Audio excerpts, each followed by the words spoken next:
સુવર્ણપુરી સોનગઢમાં નિર્માણાધીન electronic project સામે જૈન સમાજનો રોષ. ભાવનગર જિલ્લામાં આવેલા સોનગઢમાં સુવર્ણપુરી જૈન તીર્થધામમાં હાલમાં નિર્માણાધીન ઇલેક્ટ્રોનિક ડિજિટલ પ્રોજેક્ટ સામે જૈન સમાજમાં ઉગ્ર રોષ વ્યાપ્યો છે. સમાજના આગેવાનોનું કહેવું છે કે કરોડોના ખર્ચે આ પ્રોજેક્ટનું નિર્માણ કાર્ય ટ્રસ્ટના બંધારણના ઉદ્દેશ વિરુદ્ધ થઈ રહ્યું છે. આ વિશાળ પ્રોજેક્ટને કારણે જૈન ધર્મના સિદ્ધાંત મુજબ વિવિધ જીવોની મોટી સંખ્યામાં હિંસા થાય તેમ છે.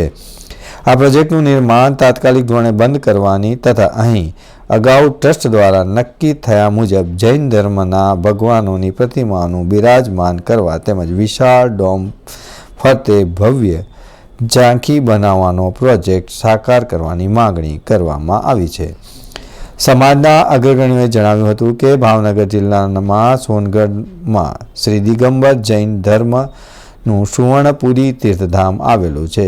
આધ્યાત્મિક સંત પૂજન કાનજી સ્વામી અને પૂજ્ય બહેન ચંપાબેન અહીં 45 વર્ષ સુધી સાધના કરી જૈન ધર્મના ઉપદેશ અંગે માર્ગદર્શન આપ્યું હતું.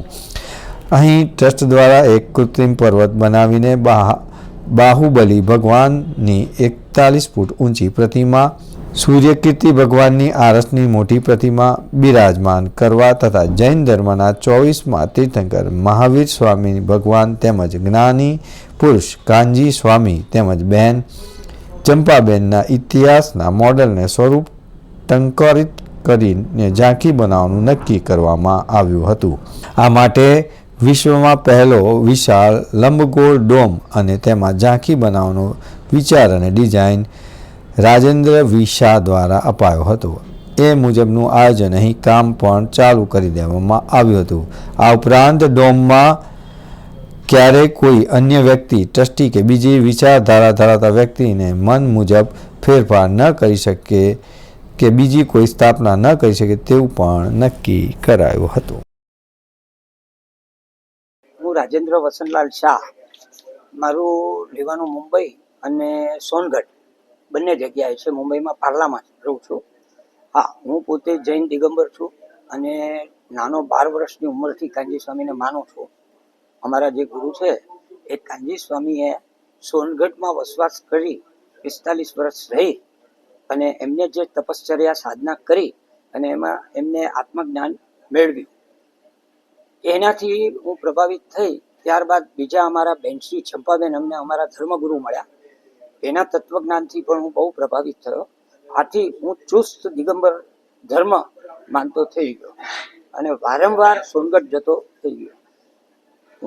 મેં જે સ્કૂલ ઓફ આર્ટમાં સ્ટડી કરેલો એટલે ડિઝાઇન બનાવવામાં અને જે પ્રોજેક્ટના આઈડિયામાં એ હું સારી રીતે કરી શકું એના માટે મેં અમારા ટ્રસ્ટને વિનંતી કરી કે મને તક આપો.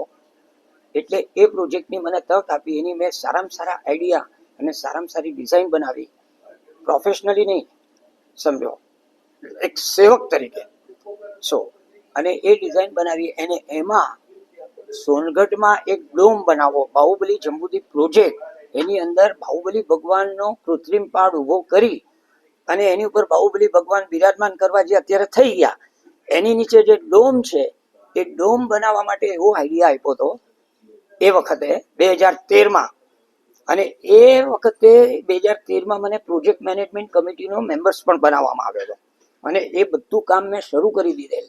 હવે એ ડોમની અંદર ઝાંખી બનાવવામાં આવી હતી અને બધા પ્લાન ટ્રસ્ટ પાસે રજૂ કરેલા અને બધું નક્કી થઈ ગયું કે આ ડોમની અંદર આ કરવું. એમાં મહાવીર ભગવાન, અમારા બીજા જ્ઞાનીઓ અને કાનજી સ્વામી અને બેનશ્રી બેનના જીવન ચરિત્રો ટંકારવા, ટંકોત્કીર્ણ કરીને કંડારવા. એ પ્રોજેક્ટ કરવા માટે ટ્રસ્ટે કીધું કે ગો હેડ. એટલે અમે શરૂ કરી દીધું ને એના બધા પ્લાન બનાવ્યા. પ્લાન બનાવીને ટ્રસ્ટને આપ્યા અને આખી રચના ઊભી કરી દીધી. એ રચના ઊભી કરી એ દરમિયાન બન્યું એવું કે અમારા સમાજમાં નેમિષભાઈ શાંતિલાલ શાહ જે છે એ ખૂબ ધનવાન માણસ છે. એને એકદમ વગતમાં, એ મહત્વાકાંક્ષી માણસ છે. એને વિચાર આવ્યો કે મારે આ ડોમમાં આ જે લોકોએ નક્કી કર્યું છે એ મારે બનાવવું નથી. મારે ઇલેક્ટ્રોનિક ડિજિટલ પ્રોજેક્ટ બનાવવો છે. એને રજૂઆત કરી. કોને? પ્રમુખને. ફક્ત ટ્રસ્ટી મંડળને અમને કોઈ મુમુક્ષુ સમાજને કરી નહીં, અને એને કીધું કે ભાઈ દિલ્હીની એક ડિઝાઇન હેબિટ કંપનીનું એગ્રીમેન્ટ પ્રમુખને કીધું તમે સાઇન કરો વિધાઉટ એની પ્રપોઝલ. દિલ્હીની ડિઝાઇન હેબિટ કંપની સાથે પ્રમુખે સાઇન કર્યો, જે 13 કરોડનો ખર્ચો હતો એનાથી પણ વધારે. એ બધું અનઓફિશિયલી ગેરકાયદેસર કર્યું.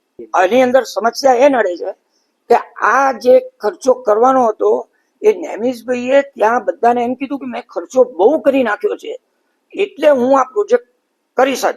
હવે આ પ્રોજેક્ટની અંદર સમસ્યા સૌથી મોટી એ છે કે જો ઇલેક્ટ્રોનિક ડિજિટલ પ્રોજેક્ટ કરવામાં આવે તો ત્યાં લાઇટિંગ થાય એટલે ખૂબ જીવાત થાય, અને ત્યાં આખો 13,000 સ્ક્વેર મીટરનો ડોમ છે.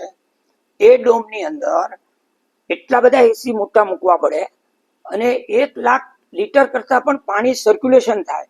તો એ પાણીમાં જે જીવ હિંસા છે એ અમારા ગુરુએ ના પાડી છે. અમારી અપેક્ષા એ છે કે ભાઈ ગમે તેટલા કોઈ માણસ પૈસા ખર્ચે પણ એની સાથે આ સિદ્ધાંત છોડી ન શકાય. આજે જીવ હિંસા થાય એને સાંખી શકાય નહીં, અને એમાં અમારા ગુરુની આજ્ઞા છે.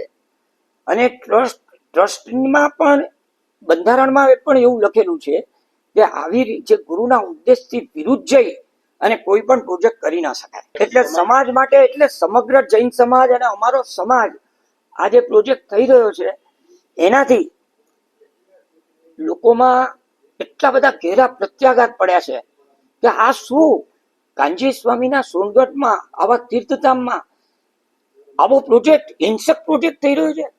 જે મોટું કસાઈખાનું કહેવાય, જે કસાઈની ફેક્ટરી કહેવાય, આટલી બધી જીવ હિંસા થાય તો એ કોઈને આ વાત નેમિષભાઈની હૃદયમાં ઉતરતી નથી. બધાને ખૂબ જ દુઃખ છે કે આવું ન થવું જોઈએ.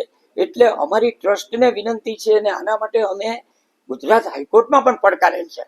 પણ આપને ખબર હશે કે ગુજરાત હાઈકોર્ટમાં તો જ્યારે પણ મેટર આવે ત્યારે જ થાય, એટલા બધા કેસ પેન્ડિંગ છે અને એટલી રાહ જોવાય નહીં. ને આ નેમિષભાઈ તો એટલા બધા પૈસા વાળા છે કે એ દિવસે ને રાતે આ પ્રોજેક્ટ પૂરો કરી શકે એમ છે.